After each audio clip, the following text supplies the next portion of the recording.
بسم اللہ الرحمن الرحیم۔ السلام علیکم ناظرین، میں ہوں عمر نصیر آفتاب۔ حالیہ دنوں میں عمران خان کی گرفتاری ہوئی، جس میں کہا گیا کہ عمران خان کی گرفتاری 16 MPO کے تحت ہوئی ہے۔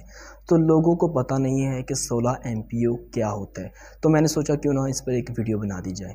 بیسیکلی جو 16 MPO ہے، یہ maintenance of public order ordinance Punjab 1960 کا سیکشن 16 ہے، جس کے تحت اگر کوئی شخص کوئی ایسی تقریر یا ایسی بات کرتا ہے زبانی طور پر یا تحریری طور پر جس کے ذریعے ملک میں انتشار افراتفری پھیلنے کا خدشہ ہو، تو اس بندے کے خلاف 16 MPO کے تحت قانونی کارروائی کی جا سکتی ہے۔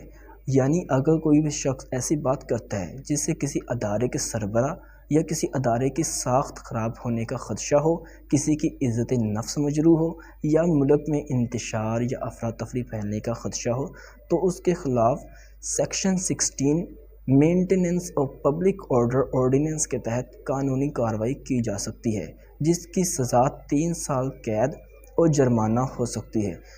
بیسیکلی جو سیکشن 16 MPO ہے، یہ ایک پینل سیکشن ہے اور اس کے پینل سیکشن ہے اور یہ ایک بیلیبل اوفینس ہے، یعنی اس کے خلاف بیل کروا سکتے ہیں، اپنی ضمانت کروا سکتے ہیں۔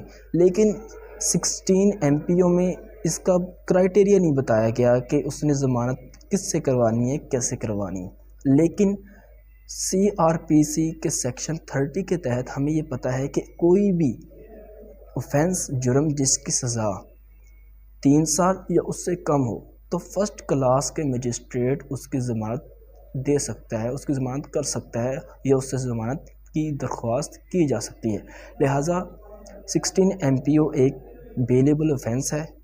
مینٹیننس آف پبلک آرڈر کا سیکشن 16 ہمیں یہ بتاتا ہے کہ اگر کوئی بھی شخص کسی ادارے کے خلاف یا کوئی بھی ایسی بات کرتا ہے جس سے ملک میں افراتفری، انتشار یا کسی کی عزت نفس مجروح ہونے کا خدشہ ہو، تو اس کے تحت 16 MPO کے تحت اس کے خلاف قانونی کارروائی کی جا سکتی ہے، جس کی سزا 3 سال قید اور جرمانہ ہو سکتی ہے۔